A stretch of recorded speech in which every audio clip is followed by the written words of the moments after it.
Je lance en même temps, T'as pas fait le geste, c'est à vous.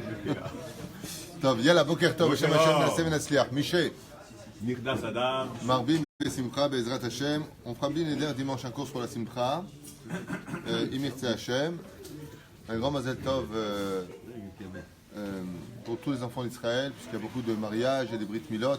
Lundi aussi, il y a un mariage ici dimanche matin, donc un grand Mazel Tov à Daniel. Il y a aussi une Brit Mila lundi matin ici. Donc voilà, c'est que des bonnes nouvelles. Il y a beaucoup de vie grâce à Dieu. Awel Moshe, sa vie.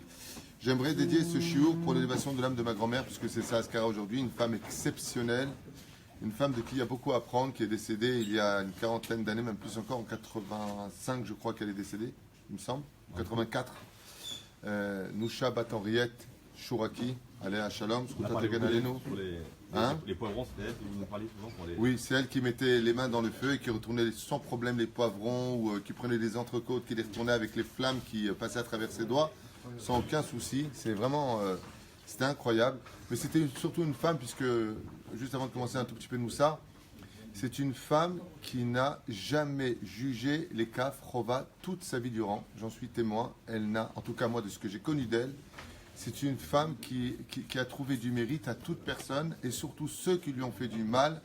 Une fois, elle s'est retrouvée comme ça, sans rentrer dans les détails, jetée d'une maison, peu importe. Et elle disait toujours, imagine tu prends une personne, tu la mets dehors. Imagine comme ça, imagine que ça puisse arriver un jour. Comment tu réagirais vis-à-vis de cette personne-là? Très très mal. Ma grand-mère, en sortant de cette maison-là, s'en est voulu énormément, a dit mince, je les ai dérangés, je ne me suis pas rendu compte. Je ne sais pas si vous imaginez un petit peu le degré de doucha et d'humilité qu'il y avait chez cette femme extraordinaire qui était ma grand-mère et qui nous a élevés en partie, nommée Nousha, Aléa Shalom, des gens de l'ancienne époque qui avaient un respect, une pudeur, un extraordinaire amour pour le prochain. C'était impressionnant de vivre cela. Et aujourd'hui, c'est ça, Askara. Roi Hashem Tenachana Begana Eden Elion, Bechol Asher Votima, Bechen Hashem Atov, Yitzhak Ben Faivol, Alava Shalom, qui était votre... C'est l'oncle de ma femme. L'oncle de votre femme, Bezrat Hashem, Roi Hashem Tenachana Begana Eden Elion. Alors, même si j'ai apporté les gâteaux pour faire les brachot, on s'associe tous ensemble pour faire les bénédictions de Boré, Miné, Mezonot, chacun les vidéos ce que vous avez besoin pour l'élévation de leur âme, parce que comme vous le savez, dans la paracha de la semaine, paracha de Tetzavé, Ve'ata Tetzavé Ben Israël Vikru, Lecha Shemen Zarkatit Lamaor, la Ner Tamid, de prendre cette neshama et de la faire monter. Ve'ata Tetzavé, c'est ce que dit la personne quand elle part de ce monde. Elle demande à ceux qui sont restés sur terre, Ve'ata Tetzavé, qui c'est qui parle? C'est Akadosh Baruch Hu, là où les neshamot montent. Ve'ata Tetzavé, il parle de ceux qui sont restés vivants. Maintenant, tu leur diras à qui? Aux enfants d'Israël. De quoi faire? De prendre pour toi. Pour qui? Pour toi, du shemen, d'allumer une bougie, la halot ner tamid, de faire des divrei Torah à côté de cette bougie-là, la halot ner tamid, afin que cette neshama puisse porter ses habits spirituels et monter vers les sphères célestes pour l'avenir. C'est un remède que nous avons étudié hier soir pour une autre askara qui a été faite à Tetvav, à la synagogue d'Oel Moshe Tetvav. Une askara pour Abraham. Et aussi une askara pour Abraham Juliette. Ben Juliette.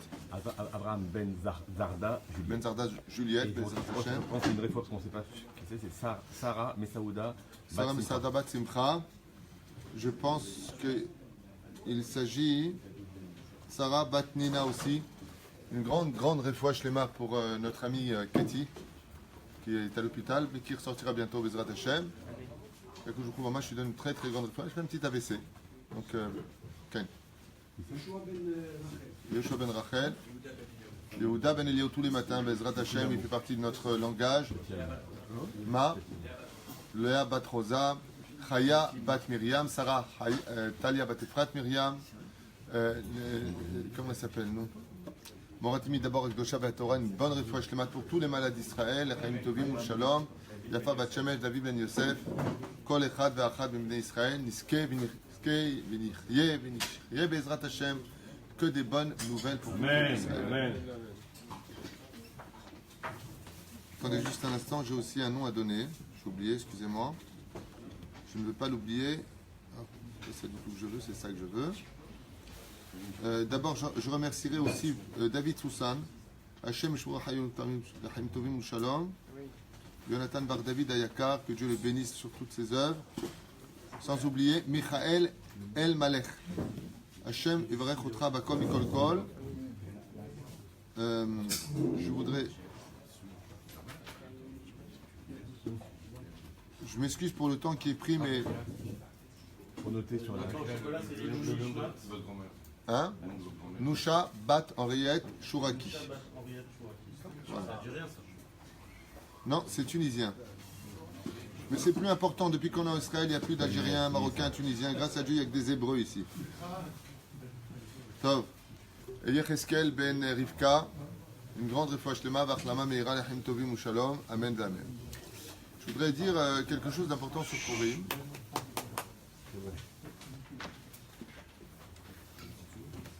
Donc on est obligé de continuer sur le loi de Purim. J'aurais voulu faire sur la paracha de la semaine. Quoi? Qu'est-ce qu'il y a? Il y avait une question, mais c'était pas reçu. Oui, dis-moi. D'où vient cet amour de Moshe Rabbeinu pour Am Israël? On sait qu'il s'est annulé. Vraiment, on sait tout ça, mais d'où vient cet amour? Adam a posé une question sur la paracha de la semaine. D'où vient cet amour de Moshe Rabbeinu pour les enfants d'Israël? C'est une bonne question. Donc ce sera le sujet de la paracha. C'est ce que je vais faire aujourd'hui. Je vais faire ta réponse pour la paracha de la semaine. Je vais faire un mot sur Amalek et on continuera les halachot. Lolo, Lolo.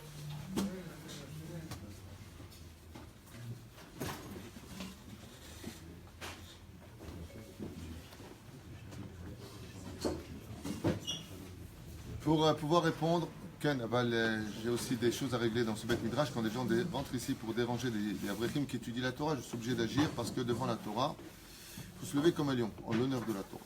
Donc, yallah.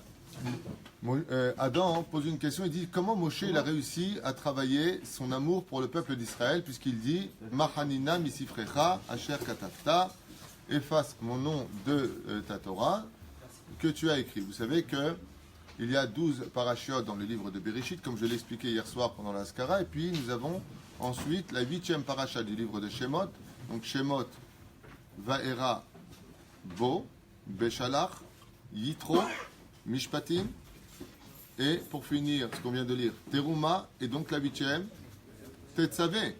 Donc 8 et 12 égale 20. Machanina misifrecha, ne lis pas le mot de ton livre, et la Sefer Ka, qui veut dire le 20e livre de la paracha de Tetzavé. Même si on sait qu'il y a d'autres parachiotes où le nom de Moshe, il y en a encore 5 autres, si vous voulez savoir, où le nom de Moshe n'apparaît pas du tout. Donc ce n'est pas que dans cette paracha-là, mais il y a une proximité qu'on avait déjà expliqué dans un ancien shiur, que Moshe Rabbeinu a tellement élevé son âme en sacrifiant sa vie et son nom pour les enfants d'Israël, qu'on n'appelle plus une personne par son nom, mais en lui disant Ve'ata. Alors pourquoi? J'ai peur de faire un cours, et le problème c'est que dès qu'on me met sur une question, je peux démarrer sur des heures et des heures. Alors je ne vais pas faire ça, je vais te répondre al-pisod, pour comprendre très vite. Comment s'appelle notre neshama? Ata. Comment s'appelle notre corps? Il faut lui donner un nom. C'est pour ça qu'il n'existe pas de nom. Jusqu'au jour de la Brit Mila, on coupe le corps de l'enfant pour le rendre shalem, comme ça explique le Rabbi Lubavitch. En Shem Nitan Adam Ela Begufo. Il n'y a pas de nom qui est donné à une personne si ce n'est parce qu'il n'a qu'un corps. Mais une fois qu'il n'a pas de corps, comment il s'appelle?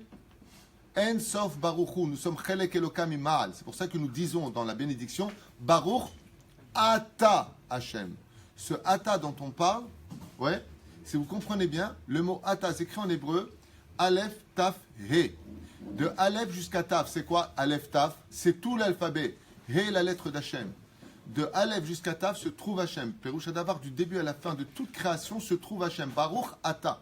C'est pour ça que la kavana du mot Ata, c'est En Sof. La Neshama, elle est En Sof. Elle est sans fin. Vekatour al Moshe Rabbeinu, pour justement le récompenser d'avoir sacrifié son nom. Machanina misifrecha, efface mon nom. Dieu va lui donner une darga qui est beaucoup plus élevée, duquel nous dirons Tefila le Moshe Isha Elokim, celui dont le nom maintenant deviendra Ata. Par exemple, quand tu ne connais pas une personne et que tu as besoin de lui, que tu veux l'appeler, tu n'appelles pas cette personne par son corps parce que tu n'as pas son nom, tu vas l'appeler par son âme. Alors tu dis, c'est là que Ata, Ata, Ata. Disais Ata, putain, c'est un nouveau nom qu'on va donner à cette personne. En réalité, ce nom du mot Ata s'adresse à la darga la plus élevée de ce monde, qui veut dire sa neshama. Akadosh Baruch Hu medaber yashar im neshama. Et la neshama de Moshe Rabbeinu, pour répondre à ta question, eh bien c'est très simple. Imagine qu'un homme, chas v'shalom, ait une gangrène au doigt. On lui annoncerait, chas v'shalom, la mauvaise nouvelle de lui couper le doigt car la gangrène commence à prendre.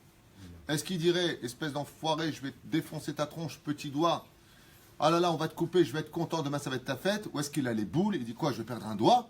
Comment il réagirait Adam? Il a les boules, on est bien conscient que comme ce vieux Marocain qui était à l'hôpital de Beersheba à Soroka, et qui a eu cette gangrène au bras gauche, et on lui a annoncé qu'on devait lui couper le bras gauche, et il a dit non, c'est pas possible. On dit pourquoi? Il a dit parce que je pourrais plus mettre tes tefilines. Allez, comment ça, tu veux tefilines? Tu as le bras droit, on te les mettra au bras droit. Il a dit non, moi je comprends un Dieu, il a dit le main droit, moi j'écris la main droite, donc je mets les tefilines à la main gauche. Alors il lui a dit d'accord, mais ils ont appelé le grand rabbin de Beersheba, qui lui a dit qu'à pied à la il n'avait pas le droit de s'opposer, de ne pas signer. Ils ont appelé sa femme, ils ont appelé ses enfants, ils ont appelé son père, ils ont appelé la totale. Et il a répondu, ce Marocain, qui était déjà lui-même âgé avec son père, tout le monde s'est mis à pleurer, tu dois signer la feuille. Il a dit, je ne signerai pas la feuille. Pourquoi? Parce que si vous me coupez le bras, où est-ce que je vais mettre mes tefilines? Il avait une telle émouna que Hachem le guérirait pour la mise à des tefilines, que les médecins, à l'époque, c'était à l'époque de Baba Saleh, les médecins sont devenus fous de ne pas comprendre comment une gangrène a pu se guérir tout seul. Le seul qui était étonné, le seul qui n'était pas étonné, c'était lui-même. Pourquoi? Il dit, mais c'est normal, si vous me coupez le bras, où je vais mettre les tefilines? Peroucha Davar, mais j'ai pas besoin de mon bras pour vivre dans ce monde, j'ai besoin de mon bras pour mettre la misva des tefilines. Il était tellement conscient, il disait à Hachem, mais Hachem, tu peux pas m'enlever mon bras, où je vais mettre mes tefilines? Tellement conscient qu'il a vécu le miracle de Purim, Bena, Forchou, tout s'est renversé. Et la reine, Moshe Rabbeinu, ce qui lui a donné cette force de vivre cet amour pour chacun du peuple d'Israël, c'est comme pour nous, quand on a un ongle qui nous fait mal, on ne fait pas sa langue, je vais me venger tout à l'heure, je vais prendre un marteau, je vais t'éclater. On ne dit pas ça. On va soigner son ongle, on va le mettre dans le mercurochrome, on va faire ce qu'il faut, on va soigner chaque membre. Moshe Rabbeinu, Shakul Keneged Shishim Rebo Shel Israël, disent les sages. Moshe Rabbeinu, son âme était empreinte des 600 000 âmes du peuple d'Israël. Ce qui fait qu'à l'image de ce que nous sommes, pourquoi est-ce qu'on a du mal à aimer un autre juif? Pourquoi est-ce qu'on a du mal à juger les kafsroutes? Pourquoi est-ce qu'on a du mal à rester calme avec une personne qui nous ferait du mal? Comme un doigt qui pourrait se coincer dans une porte qui va nous faire du mal à tout le corps. On va être terrifié, on va avoir mal tellement ça nous prend à la tête, tout simplement parce qu'on ne vit pas l'autre comme étant un membre de notre corps. C'est pour cela que toute l'union de la Hardout est reliée à une seule âme pour un seul corps. Ish echad belev echad. Ish echad, c'est le corps, c'est le nom. Belev echad, c'est ve'ata tetzaveh. Quand tu es capable de comprendre que ton cœur, même s'il s'emballe, même s'il a des problèmes, tu feras tout pour le soigner dans son entité absolue, alors tu arriveras à un amour absolu du prochain, comme on vient de le dire. Et c'était le cas de Moshe Rabbeinu alav shalom, qui était conscient que chaque juif faisait partie de son corps et que lui-même faisait partie intégrante de ce corps. Moshe était la tête, le peuple d'Israël était le corps. J'ai jamais vu une tête frapper son corps, à moins que ce soit un fou. Mais la reine Moshe Rabbeinu, quand il s'agit de cela, eh bien, il interviendra et dira Ve'ata tetzaveh ben Israël. Pourquoi? Pour récompenser Moshe Rabbeinu, comme l'explique Rabbi Shimon Sofer, alav shalom. Il explique là-bas dans son livre que, en réalité, Hachem a récompensé et n'a pas puni Moshe Rabbeinu de sa messirout nefesh d'avoir donné son nom. Par contre, ce qui est très intéressant, c'est de voir que la responsabilité du veau d'or, pour lequel Moshe Rabbeinu, qui est Mouchar ben Mugdam Batorah, a été capable de dire Machanina misifrecha asher katavta, efface mon nom de ta Torah, comme on le voit dans la paracha de la semaine, eh bien, où le nom de Moshe Rabbeinu n'apparaîtra pas. Pourquoi? Parce que c'est l'âme carrément de Moshe. On sait que l'âme a une éternité en lui qui est brillante et qui est chelek elokam imahal, même si le corps est aussi important que l'âme dans le judaïsme. Même des fois, le corps est souvent plus important que l'âme, selon certaines chitotes d'études. Aval, c'est pour cela que la Torah nous dit vous ferez très attention à vous, meod meod. Pourquoi meod meod? Echad la neshama ve'echad la gouf. Eh bien, ce qu'il faut comprendre, c'est que Moshe Rabbeinu va responsabiliser Hachem dans deux dimensions. Et je vous l'ai dit tout de suite, tu vois le problème? Pas sauf, je fais la paracha de la semaine et je voulais faire la chod de Purim. Pas bien ce que tu as fait, Adam. C'est pas de ta faute, c'est ma façon d'être. La première, je vais te répondre, c'est qu'il va responsabiliser Hachem, lui faisant comprendre que s'il y avait des avérotes dans le monde qui a été fait, c'est parce que Hachem nous faisait des croche-pattes sur la route. Il lui dira, Mahanina misifrecha, efface-moi de grâce de ton livre, ma perusha davar. Il lui dit, Hachem, pousse-toi afin que j'extermine les enfants d'Israël après la faute du veau d'or. Il lui dira, oui, mais la faute du veau d'or, elle a eu lieu à cause de qui, Hachem? De ou de toi? Hachem lui a dit, explique-toi de quoi tu parles. Il lui a dit, dans la paracha de Bo, qui a demandé à Moshe Rabbeinu de parler aux enfants d'Israël en disant, Daberna be'ozne ha'am ve'isha'alu. Parle de grâce. Daber na. Alors il lui a dit, Moshe Rabbeinu Hachem, Hachem, si tu veux tuer les enfants d'Israël parce qu'ils ont fait la faute du veau d'or, pas de problème. Mais il y a un autre problème qui est basé sur le mot na. Qui a demandé de prendre cet or de l'Égypte dans lequel était imbibée la vodazara égyptienne? Qui a demandé? Hachem, il a dit, moi. Quel mot a-t-il utilisé pour qu'on le fasse? Le mot na. Alors, Amarlo, mahani na, isifrecha. Va effacer le mot na de ta Torah si tu veux tuer les enfants d'Israël parce que tu as une part de responsabilité, toi qui nous as mis un obstacle. Tu savais que dans l'or égyptien était Tamoun, la vodazara égyptienne, qu'elle était, elle dégageait d'elle la vodazara. C'est toi qui nous as demandé de prendre cet or. Alors il n'y a pas de problème. Tu veux les exterminer? Fais-le. Mais tu effaces le mona de ta Torah. Et on sait qu'un Sefer Torah, il manque une seule lettre et il est complètement pasoul. Donc il a marre Moshe Rabbeinu, im ken, im enam Israël, en Torah. Choisis. Kach HaKadosh Baruch Hu amar lo, salachti kidvarecha, selon Rashi. Même si c'est dit dans la paracha de Shelach Lecha Anashim. Aval, Akavana, sur la paracha de Tetzavé. Troisième explication, parce que le Créateur du monde va nous faire comprendre une dimension qui est ésotérique, comme l'enseigne le Rabbi de Lubavitch. Et le Rabbi de Lubavitch, il dit comme ça, que son mérite nous protège, ce grand et vénéré tzaddik de l'histoire qui a fait un travail à l'image de Moshe Rabbeinu à la Vachalom. Le Rabbi de Lubavitch, il dit qu'en réalité, Moshe Rabbeinu, il a rappelé à Hachem un principe même de la fondation et de la création du monde. Qui a été créé en premier? Est-ce que l'âme du peuple d'Israël a été créée en premier? Ou est-ce que la Torah a été écrite en premier et Ketotsa mina Torah alors a été créé le peuple d'Israël? Et le Rabbi Lubavitch nous apprendra, quoi qu'on l'avait déjà étudié dans d'autres Gemarot, qu'en réalité l'âme du peuple d'Israël est la première création de Dieu. Et qu'en l'honneur des enfants d'Israël, Dieu a créé la Torah. C'est pour cela qu'on comprendra dans les halachot qu'une âme juive qui est en danger, doché akol, mazé doché akol, toute la Torah s'annule, même Kippour s'annule pour un juif qui est en danger, même Shabbat s'annule pour sauver la vie d'un juif qui est en danger. Pourquoi? Parce que l'âme du juif a été créée, pas le corps. L'âme du juif a été créée avant la Torah. Et en l'honneur de cette Neshama qui a été créée, Dieu va lui créer un système de vie pour que cette âme revienne vers Hachem qui s'appelle les 10 commandements, le chemin de la Torah que nous empreignons. Mais la reine, si donc la Neshama a été créée avant le don de la Torah, qu'est-ce qu'on doit sauver? Le nom ou la Neshama? La Neshama. Velachen, ve'ata tetzave en shmo. Le nom représente le corps. Le ata représente la Neshama.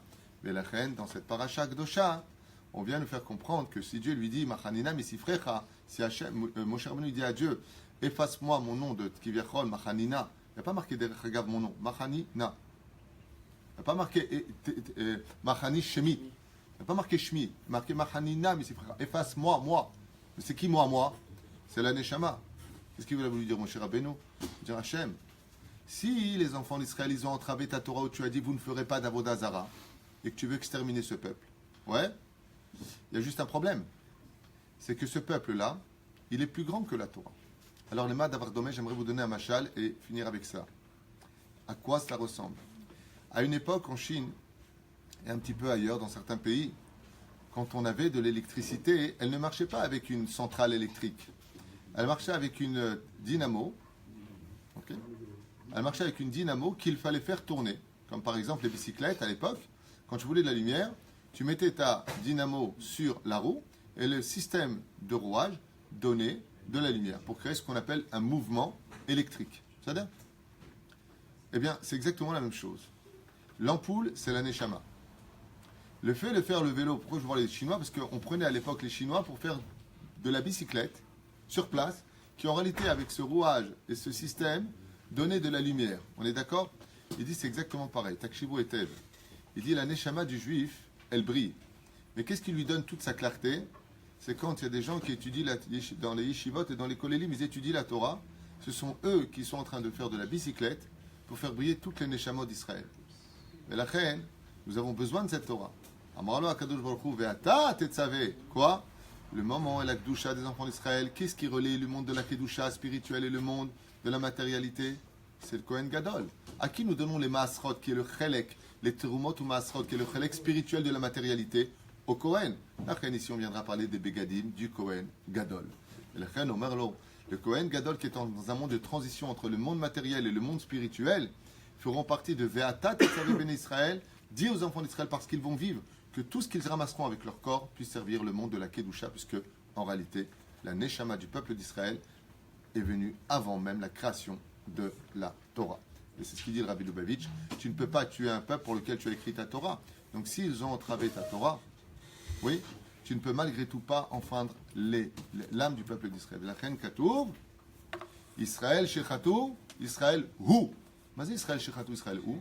Même si le peuple d'Israël, ils font tous Avodazara, Chaz Veshalom, même si on n'est plus Shomer Shabbat, on mange tous du porc, Chaz Veshalom, Yem Hasheyeh, on restera le peuple d'Israël. Pourquoi? C'est débile de dire une chose pareille. Israël Shechatou, Israël Hu. Si le peuple d'Israël a fauté, reste Israël. Comment tu peux dire une chose pareille? Il te dit parce que si on faute, c'est qu'on a entravé la Torah, mais comme on a été créé avant la Torah, donc notre existence a plus de valeur que la Torah elle-même.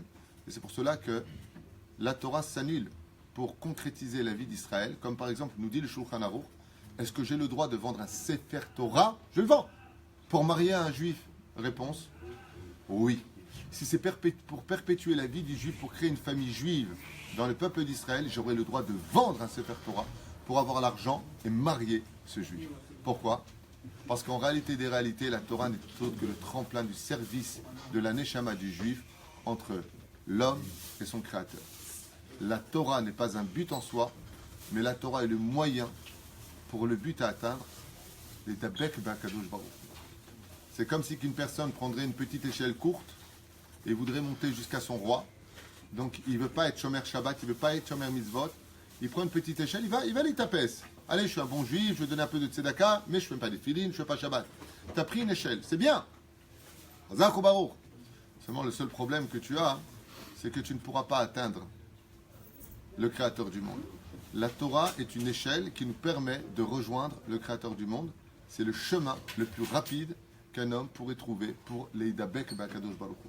C'est-à-dire si on te dit où est Hachem, Torah Mishon Ora'a Le'arot, montrer du doigt, veut dire le mot Torah, la pratique de la Torah et des mitzvot n'est que le moyen de pouvoir retrouver Hachem. La preuve en est, une fois que l'on meurt, on ne pratique plus les mitzvot. Si elles sont éternelles, pourquoi ne pas les faire après la mort, puisque ça continue dans l'éternité? Non, parce qu'elle n'était que le moyen d'y accéder. C'est ce que voulait lui dire mon cher Rabbeinu Alav Shalom. À propos d'Amalek, on fait la halachot direct et les atteint, je ne sais pas.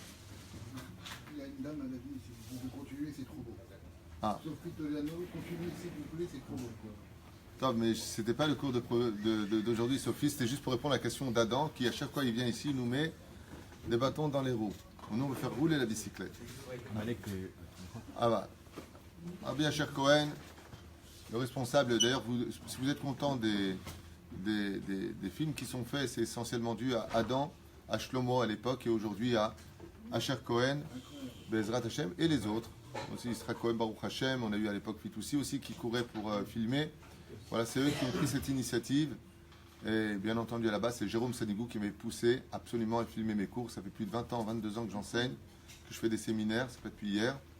Et Baruch Hashem, Ishtabar Vital Eshmolahad, aujourd'hui vous êtes très nombreux, puisque ma femme a annoncé il y a 2 jours qu'il y a plus de 202 pays qui regardent aujourd'hui les cours. 202 pays qui regardent les shiurim, grâce à Dieu. Hein? Il y a beaucoup de pays arabes qui regardent aussi les cours. Je ne sais pas si c'est pas pour jouer aux fléchettes, hein, je ne sais pas. Mais en tout cas, il y a beaucoup de gens qui m'écrivent et vraiment ça vient de beaucoup de pays, beaucoup de religions, beaucoup de non-juifs aussi qui regardent les cours. Et grâce à Dieu, nous avons une Torah d'amour, mais une Torah de vérité ici. On travaille ni pour l'argent, ni pour le kavod, ni pour les honneurs, on travaille pour la Torah. Qu'est-ce que tu as, Maurice? C'est traduit en simultané. Tov, Asher Cohen nous demande, donc Sophie, écoutez, il y a une suite, mais on va quitter un petit peu parce que nous sommes dans la paracha de Shabbat Zachor.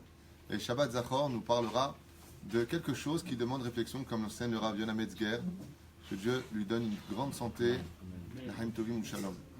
Vous avez remarqué que dans 2 parachiotes, dans la Torah, nous parlons du souvenir d'Amalek, d'effacer son souvenir. Le premier dans la paracha de Béchalach à la fin, et dans le deuxième dans la paracha de Kitetse la Milchama al Oivecha. Donc 2 fois, d'un côté, on nous demande d'effacer le souvenir d'Amalek et de sortir en guerre, et de l'autre côté, on dit Macho Emche et Zecher Amalek, et de l'autre côté, on nous dit que c'est Hachem qui viendra effacer le souvenir d'Amalek. Donc il y a quand même une question pertinente qui se pose. Eric Amouyal, c'est ça ton nom, d'accord? Je t'avais tellement longtemps que je t'ai pas vu que j'ai oublié ton nom. On a eu le plaisir de te revoir à la synagogue Bezrat Hachem. Shabbat dernier, j'ai fait court, je t'ai cherché, je t'ai pas trouvé. Alors j'ai chanté Reviens-moi, je t'en supplie. C'était en France. Alors qu'on a eu le plaisir de te revoir, Tzadik. Tu étais en France. Donc tu parles arabe maintenant. Vous savez quelle est la deuxième langue en France? Le français. Bah oui, la première c'est l'arabe. Donc c'est une blague, c'est pas grave, c'est pas important. Yitzhak Cohen, Katoub d'un côté, sort en guerre contre Amalek, Midor, et de l'autre côté, c'est marqué Amcho Emche et Zecher Amalek, tu effaceras le souvenir d'Amalek, mais qui le dit Amcho Emche, c'est moi qui viendrai effacer Amalek. La question, c'est dans ce cas-là, pourquoi d'un côté Dieu nous demande de sortir en guerre contre Amalek, et de l'autre côté, Hachem nous annonce que c'est lui qui va effacer le souvenir d'Amalek. Il y a certains qui expliquent et qui disent qu'aujourd'hui, personne ne sait qui est Amalek. Personne. Amalek, de la descendance de Amalek lui-même, fils de Timna et de Eliphaz étant le fils de Esav, ce peuple-là, qui existait vraiment en tant que peuple, comme dans la paracha de Béchalach, nous l'avons constaté, ou dans la paracha de Kitetzel Milchama, et encore à l'époque du roi David, eh bien, était un peuple, réellement un peuple. Mais cette idéologie de haine gratuite contre le peuple d'Israël s'est répandue à travers les autres pays, puisque Amalek s'est mélangé aux autres nations et a instauré cette haine du juif qu'on appelle la haine du juif sans raison. Comme par exemple à l'époque de Ahmadinejad, il y avait une haine chez lui où toutes les finances, toutes les taxes du pays étaient concentrées pour la fabrication d'une bombe atomique qui devait exploser sur Israël, Chaz v'Shalom, qu'elle explose sur sa tronche à lui. Velachen Ahmadinejad, Imar Shemo Vezichro, Shem Reshaim Irkav, eh bien, lui, ce grand rachat, il est certain qu'il fait partie, selon d'autres poskim, d'Amalek. Pourquoi? Qui est Amalek? Selon une grande partie des commentateurs, vous êtes très nombreux ce matin, Baruch Hashem, et si je pouvais garder juste le silence, ce serait aussi sympa. Eh bien, tous les tyrans, tous les gens qui veulent notre extermination, sont Amalek. Par exemple, nous sommes dans une situation où il y a eu des nations comme l'Allemagne, à l'époque de la Deuxième Guerre mondiale, alors que le peuple d'Israël n'a jamais rien fait à personne. Je le rappelle pour ceux qui ne sont pas au courant de qui est notre peuple, je vous défie de trouver un seul site, une seule preuve, aussi bien aujourd'hui en 2018 de l'ère vulgaire en Israël, où vous êtes tout simplement, pour ceux qui sont en France et ailleurs, arnaqués par les médias qui sont antisémites et pro-arabes, et pas de problème de le dire, puisque c'est un journaliste arabe lui-même qui nous l'a dit, que les textes étaient faits et que tout ce qui était archivé sur la vérité était automatiquement effacé et qu'on ne mettait que les photos, voire plus que cela encore, je l'ai vu de mes propres yeux à une époque alors que je m'étais trompé de route, avec parasol, caméra, projecteur, sur des mises en scène des Palestiniens qui souffraient de la souffrance des Israélites, alors que c'était un acteur arabe qui prenait le rôle du soldat, ou encore pire, sur Internet, quand ils ont montré pendant Souketan, ils ont montré des photos d'enfants sur Internet, alors que ces enfants qui ont été montrés sur Internet étaient des photos qui ont été prises d'enfants en Syrie massacrés par Daesh. Il faudrait peut-être juste remettre un peu les choses, mais ce n'est pas important. Que celui qui veut nourrir, la vérité sortira très très très rapidement. On est proche de la Géoula, vous allez tomber de haut. À Val Israël, en Tunisie, au Maroc, en Algérie par exemple, on n'a jamais archivé, jamais entendu que les Juifs aient fait des manifestations, lancé des pierres contre la police ou fait quoi que ce soit de mal. Par contre, ce qu'on sait que là où sont arrivés les Juifs, les pays se sont enrichis. Le jour où ils sont partis, eh bien non seulement on ne les a pas pris, on ne les a pas laissés prendre leur argent, leur vendre leur maison, on ne leur a pas laissé, que ce soit en Algérie ou en Tunisie. On ne les a pas laissés. Mais les pays après se sont appauvris et sont tombés. Ça par contre c'est une constatation que là où vient le Juif, vient la bénédiction. On ne peut pas en dire autant des autres. Mais la reine, c'est pas un parti pris, c'est pas jugé, c'est un état de fait. Mais la reine, Amalek, Yemar Shemov Zichro. D'un côté, on doit sortir en guerre. C'est une guerre de mitzvah et pas de reshoot. C'est une mitzvah de sortir en guerre. Et de l'autre côté, Dieu lui dit non, Amcho Echev Zecher Amalek, c'est moi qui m'en occupe. Lama. Si vous vous rappelez bien ce que dit la Gemara dans Masechet Sanhedrin, la Marav Shmuel, quand il a vu Esav venir avec ses 400 soldats, Arba Me'ot, Chayalim, les Ouyanim,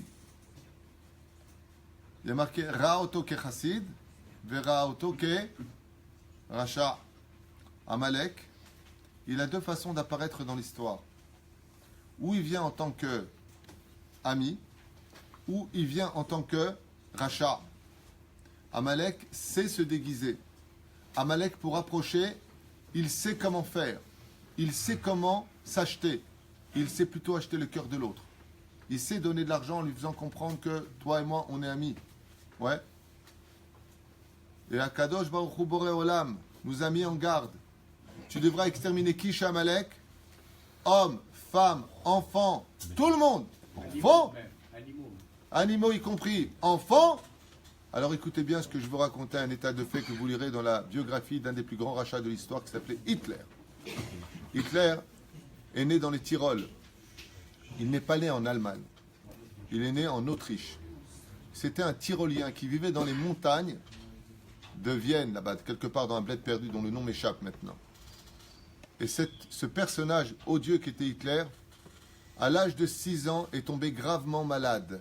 Gravement malade. C'est bien. Exactement. Tu connais ça? Il a fait. Et il raconte comme ça qu'à l'époque de Heidi, là-bas dans les... Oh, oui. Ouais, Heidi. Eh bien, ça s'est passé pendant Shabbat, où ce garçon qui s'appelait Adolf Hitler était très malade. Et qu'est-ce qu'ils ont fait? Ils sont descendus dans la grande ville. À l'époque, c'est comme ça que ça se passait. Et ils ont appelé le médecin de la ville. Et le médecin était un juif. Et un juif qui commençait à pratiquer la Torah, les mitzvot de Shabbat Kodesh. Et il lui a dit, il faut que tu viennes, il y a un enfant. Et lui, qu'est-ce qu'il a fait? Il a enfreint Shabbat, il a eu pitié de cet enfant. Et c'est ce juif médecin qui est parti sauver Adolf Hitler quand il avait 6 ans. S'il avait écouté la halakha, s'il était resté à sa place, il n'aurait pas porté sur lui la responsabilité de l'autre côté de 6 millions de morts. Et encore 6 millions, c'est un petit mot, beaucoup plus. Quand nous disent les Chachamim, Zahir, occupe-toi de détruire Amalek. Pourquoi? Parce qu'il n'y aura pas de pitié. Il y a eu la même histoire ici en 1967, que vous pourrez retrouver dans les livres de la guerre de 1967. Vous vous rappelez de cette histoire d'un colonel qui rentre dans une maison, et là-bas se trouvait un arabe avec son fils. Ouais. Et qu'est-ce qu'il fait lui? On est en pleine guerre, parce qu'ils sont marrants en France, aux États-Unis et dans tous les pays. Ils veulent une guerre sans goutte de sang. C'est-à-dire, il y a la guerre, eux ils ont le droit de nous tirer dessus, mais nous on n'a pas le droit de tirer sur eux. C'est même pas légitime défense. Ça veut dire une guerre, mais sans tuer. C'est pas une guerre. Non, mais on est en guerre, on nous attaque. Ça fait 8 ans qu'on nous lance des missiles. On rentre en guerre, on tire sur eux parce qu'ils nous tirent dessus. Vous êtes des assassins. Mais t'es débile. On est en guerre. Une guerre, c'est une guerre. Donc une guerre, on fait pas d'omelette sans cacher des œufs. Donc il y aura une guerre. La seule différence, c'est que nous, ni on viole, ni on vole. Tu vois la différence où elle est? C'est-à-dire que quand il y a des guerres, non seulement ils tuent, mais ils violent et ils volent. Les enfants d'Israël sont des gens, l'armée d'Israël sont des gens avec une grande moralité, Baruch Hashem. Nous, ni on viole, ni rien. Au contraire, on a même des films de soldats qui vont sortir les personnes âgées, les accompagner jusqu'à un lieu de sécurité qui a été filmé à maintes et maintes reprises pendant les guerres. Et j'ai fait mon service en Israël pas longtemps en Israël, certes, et je peux vous dire qu'on a une grande moralité avec eux. Au contraire, on a vu des femmes arabes, palestiniennes, dit palestiniens, un peuple inventé de toutes pièces, frapper des soldats, les soldats ne réagissent même pas. Quand on nous lançait des pierres avec les enfants, si ça se passait en Russie ou en pays arabe, ils auraient été coupés en deux. Nous, on ne fait rien du tout, on a des ordres, ne pas réagir. Et qui c'est qui filme? Ce n'est pas nos ennemis, c'est nos gauchistes à nous, juifs, qui filment pour bien montrer, regardez ce qui se passe, dans les moindres détails. Quel mérite a le peuple d'Israël? Des fois, Amalek, il n'est peut-être pas dans les autres peuples, il se casse aussi peut-être chez certaines personnes de chez nous, qui veulent plus notre mort que ce que voudrait un goy chez nous.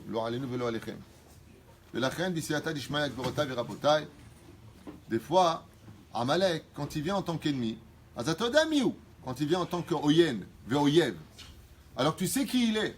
Lachen yesh mitzvah latzet lamilchama. Quand tu vois des hommes comme Korach, comment il s'appelle, pas Korach, Balak, qui montre sa haine du juif, alors tu sais qui il est. Quand tu vois des gens comme Amalek, alors tu sais qui il est. Quand tu vois des gens comme Aman, qui ne cache pas sa haine du juif, alors tu sais qui il est. Quand tu vois des gens comme Hitler et Marshemo Vezechro, alors tu sais qui il est. C'est une mitzvah pour toi de sortir en guerre contre lui. Parce que tu sais maintenant que c'est lui.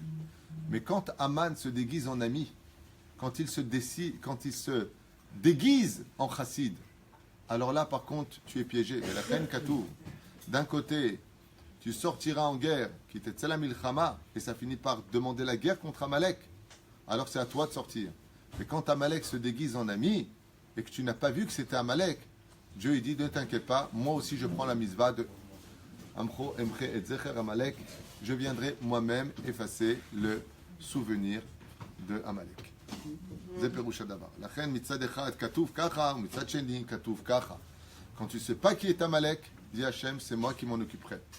Mais il y a une chose par contre qu'un homme il doit savoir, c'est que tout celui qui est merahem ala arzarim, sofo litarzer ala rahmanim, tout celui qui a de la pitié pour des gens qui sont remplis de cruauté, ouais, qu'il sache qu'il aura de la cruauté pour tous ceux qui ont eu de la pitié. D'où est-ce qu'on apprend ça et de qui on apprend ça? De Shaoul Amelech, qui n'a pas voulu tuer Agag, roi des Amalécites à l'époque. Il n'a pas voulu le tuer. Eh ben, pourquoi tu veux que je le tue? Bassof, il n'a pas hésité à tuer des Kohanim dans la ville de Nov. Bassof, ou l'eau, il cesse. Il n'a pas hésité à faire passer au fil de l'épée les représentants d'Hachem. Là, on apprendra qu'il faut faire attention. Ne sois pas plus royaliste que la Torah et ne sois pas plus rahmani qu'Hachem. Parce que des fois, si tu ne tues pas ton ennemi, sois sans aucun doute que c'est lui qui le tuera comme ce colonel. Et je finis avec cette histoire que j'ai commencé et que je n'ai pas fini. Quand il est rentré dans la maison, il a tué le chef pendant la guerre des 6 jours. Il a tué le chef d'une brigade. Et juste à côté, il y avait un enfant de 6 ans. Qu'est-ce qu'il a fait? Il a rangé son arme. Quand il a rangé son arme, c'est l'enfant de 6 ans qui a pris l'arme de son père et qui a tué une balle dans la tête dans le colonel israélien. Il y a des moments dans la vie, il faut faire attention. Il faut avoir un cœur rempli de pitié, rempli d'humanisme. Mais fais très attention. Parce que des fois, c'est ta pitié qui te tuera. Et c'est ce qu'on voit pendant, malheureusement, des décennies et des décennies. Pourquoi aujourd'hui, un pays comme dirigé par Poutine, il tient encore? Là-bas, essaie de filmer une scène. Poutine, il a compris une chose. Je n'apprécie pas spécialement, mais il a compris une chose, cet homme. Une chose. C'est que la démocratie ne peut exister qu'à une condition où l'anarchie ne vient pas s'installer. Et donc lui, quand il sent des émeutes qui commencent à prendre trop d'ampleur et mettre en danger le pays, ben, il interdit aux gens de filmer, parce qu'on ne peut pas faire d'omelette sans casser des œufs. Les résultats des courses, ça tient. Économiquement, ça tient très fort. Aujourd'hui, la Russie est un pays très puissant. Ça tient très bien au niveau du régime, ça tient très bien au niveau de tout. C'est vrai que c'est dictatural, ce n'est pas notre politique de vie. Mais il est évident que s'il n'y a pas de loi, s'il n'y a pas de... Comment ça s'appelle? D'encadrement, alors tu débordes ta peinture au-dessus et au-delà de toute toile. Résultat des courses, tu ne veux plus rien dire dans la vie. Tout donner, c'est tout perdre. Et tout accepter, c'est refuser ses convictions et le droit à l'existence. Le monde ne peut pas vivre sans loi et le monde ne peut pas vivre dans la dictature. Il faut le centre, le milieu des choses pour pouvoir accéder à tout cela, comme dans l'éducation, comme dans le travail, comme dans la vie et comme pour soi-même. Voilà, c'était juste une parenthèse sur Amalek, qu'Amalek existe de deux façons, même de plusieurs façons, puisqu'il y a l'Amalek extérieur, le Malek intérieur, mais il y a aussi le Amalek qui existe, comme je viens de vous le dire. Je voudrais vous raconter une histoire. Yehuda, sans te commenter, Rabbi Yehuda Yakar, est-ce que tu peux m'apporter le sac qui est derrière toi? À propos de... puisqu'il est déjà 9h. Donc merci Adam et merci... oui, c'est moi. Je voudrais juste vous raconter une petite histoire sur la grandeur de Purim, puisque nous sommes restés dans les Dvar Torah. Ben voilà, on aura fait un... Voilà, on les tuer.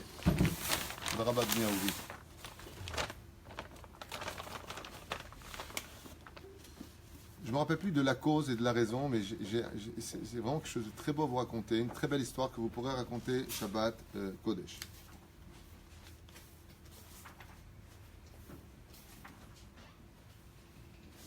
Voilà.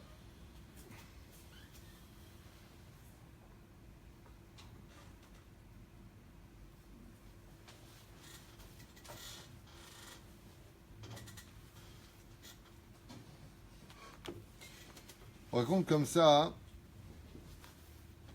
Où est-ce que c'est l'histoire? Ah, c'est là, ça y est, j'ai trouvé. Magnifique histoire, j'avais noté ici. Je prends des petites notes sur mes livres. À propos de la fête de Purim, pour vous donner la dimension extraordinaire de cette fête. Écoutez bien. Le Baal Chidushei Harim explique comme ça dans son Sefer sur Purim Maaseh Echad, raconte une histoire. Pam Echad, Nasa Yehudi Echad Edarko, Veimo Chamesh Me'od Dinarei Zahav. Une fois, un juif était parti avec une très très grosse somme d'argent, de l'équivalent de 500 pièces d'or. Et sur la route, il a entendu la voix d'hommes et de femmes qui ne cessaient de pleurer à chaudes larmes.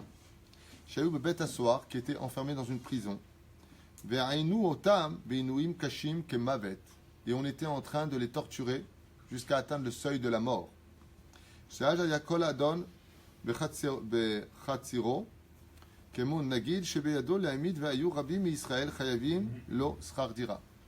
Et étant donné que les maîtres à l'époque, les ducs, les barons, comment ça s'appelle, les nobles, merci pour le mot employé, les nobles avaient droit de pouvoir sur la vie des autres à cette époque, eh bien, ces juifs-là avaient été enfermés et massacrés d'une certaine façon parce qu'ils n'ont pas réussi à payer leur salaire, les locations de ce dvir. On dit en hébreu dvir, ça veut dire ce noble, c'est-à-dire ce riche. Donc, qu'est-ce qu'ils faisaient? Il leur a dit, puisque vous ne m'avez pas payé plusieurs mois de loyer, il les mettait en prison et avait libre choix, libre liberté, ou plutôt liberté, parce que libre liberté, ça veut rien dire. Donc il avait liberté sur eux de faire ce qu'ils voulaient d'eux. Puisque vous ne m'avez pas payé, je vais jouer avec vos corps, et jouer aux chirurgiens, et jouer à ce qu'ils voulaient. Que Dieu nous protège. Veina otam binuim kashim vemarim admeod, et il ne cessait de les torturer, ces hurlements n'ont pas laissé ce juif qui passait, bien entendu, indifférent. Son cœur s'est rempli de pitié, il est regardé de loin dans la prison à travers les barreaux de la fenêtre. Il est parti voir le dvir, il lui a dit, au lieu de les faire souffrir, pourquoi ne pas régler la dette? Il a répondu, parce qu'ils n'ont pas d'argent, donc j'ai liberté sur leur corps. Puisqu'ils ne peuvent pas me payer, je vais les faire mourir dans la souffrance. Et le juif a répondu, alors qu'il devait utiliser cet argent pour faire une très très très grosse affaire, 500 dinars en or, ce qui est énorme. Il a répondu à ce moment-là, dites-moi combien ils vous doivent. Tous, je réglerai leurs dettes, et ainsi donc vous pourrez tous les libérer et arrêter de les faire souffrir. La car kol asach, asher imo, upada bekesef hazeh, kol hashvuim. Il lui a dit, est-ce que tu penses posséder sur toi une telle somme? Il lui a dit, donnez-moi votre somme.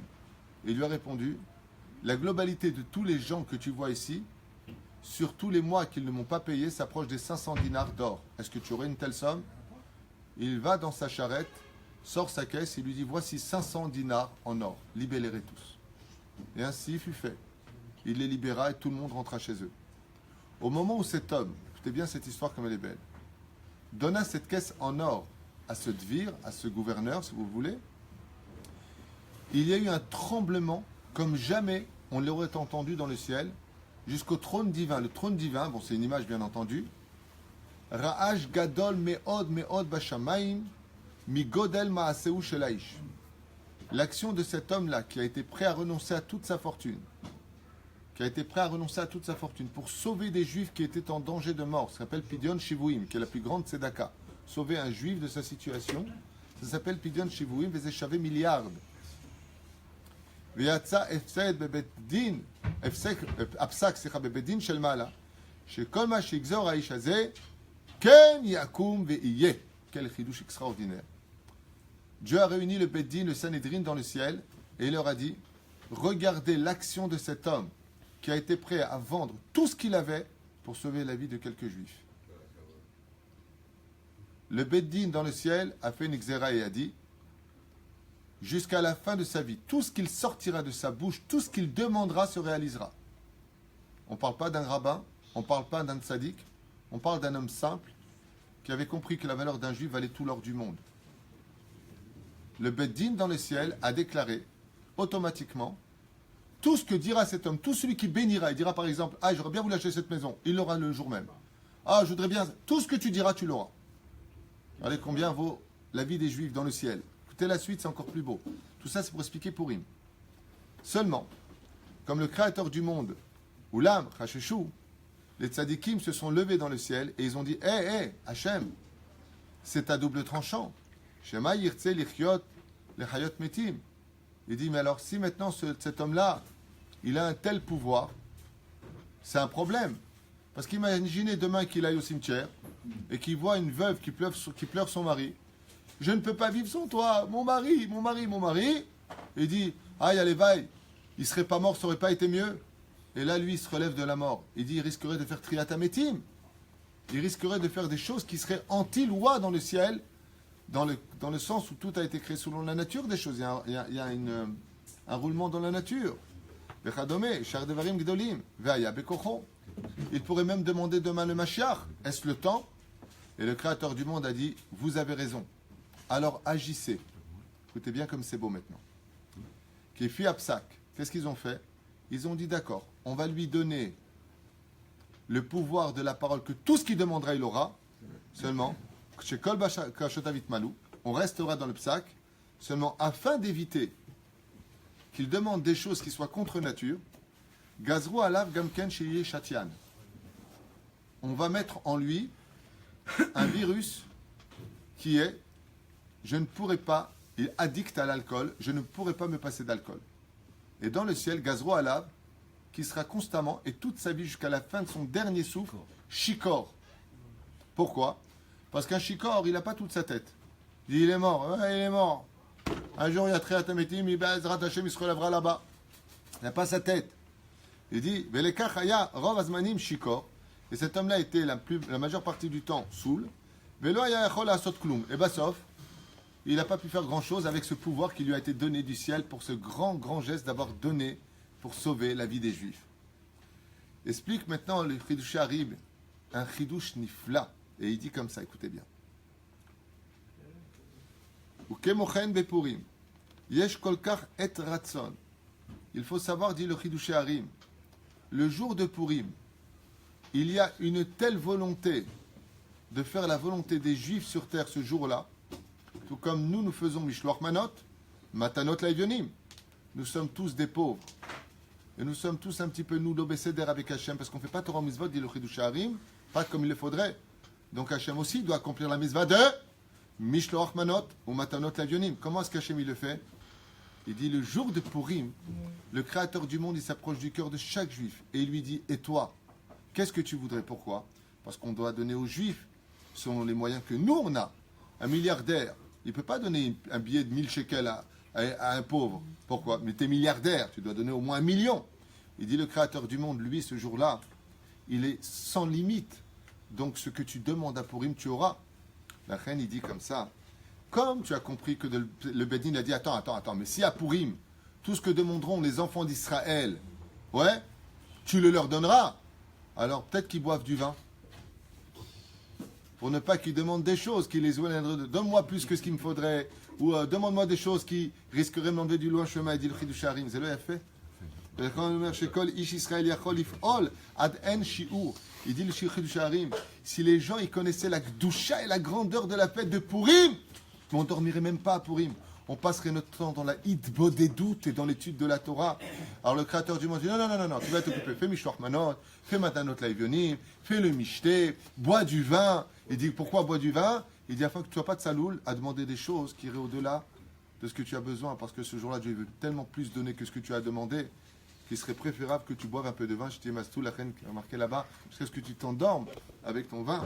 Ah, il dit comme ça, peine hydroche, de peur qu'il en vienne à demander des choses. Lokaogen, la reine qui vodo bekos shel shtia kemo maaseze. Et c'est pour ça que le Chidush Harim, il a rapporté cette histoire. Il dit, tout comme le Beddin, il a décidé dans le ciel que cet homme-là boive du vin. Il est préférable pour toi de boire du vin. Il dit, Beotamida, de la même façon, il y a une grande mitzvah de boire à Purim du vin, de peur que tu demandes trop de choses qui ne seraient pas en leur temps. Et le Créateur du monde à Purim ne veut rien te refuser parce que ses pouvoirs sont infinis. Et c'est le jour sur lequel il est marqué Vena Fochu. Tout ce que tu as vécu. Par exemple, tu es une femme de 40 ans, tu n'es toujours pas mariée. Le jour de Purim, demande. Tu n'as pas d'argent, tu t'en sors pas. Demande. Tu voudrais, Bezrat Hashem, que ça s'arrange avec la famille. Demande ce jour-là. Blissov. Pourquoi? Parce que c'est le jour où c'est à toi de dévoiler Hashem. Parce qu'Hachem est juste à côté de toi, dans le début, dans le milieu ou dans la fin de chaque verset. Le Créateur du monde se cache dans les initiales, se cache dans les mots de la Megillah de Purim. Il te suffit simplement de la demander, de la lire. Et on a vu. Alors demande aux enfants d'Israël, Shiatsumo alai shloshet yamim, qu'ils demandent aux enfants qu'ils jeûnent pour moi. Et quand elle est venue vers le roi, Ahashverosh, qu'est-ce qu'il y a marqué là-bas? Miad oshit et charvit ameler, il lui a tendu le sceptre du roi. Pourquoi? Pour qu'elle le touche. Pour dire que le jour de Purim, c'est le jour où le Créateur du monde nous donne le sceptre avec lequel le roi ordonne tous ses ordres. Et c'est une grandeur, une kedusha, une valeur inestimable d'être habillé convenablement à Purim. Vous vous déguisez, vous pouvez vous déguiser. Mais ne soyez pas des gens qui prenaient ce jour pour un carnaval. Ce serait une très, très grave erreur. Ce serait pire qu'un homme à qui on donnerait les numéros de loto pour une année entière. On lui dit voilà, voici les numéros qui sortiront toute l'année. Et tu prends ça et qu'est-ce que tu fais avec? Tu le déchires et tu le jettes à la poubelle. Le jour de Purim, c'est le jour où on te donne pour toute l'année Vena Fochu. Mazé Vena Fochu Hadar, c'est le jour de la Kedusha. C'est le jour de Mishinichnas Hadar Marbim Besimcha.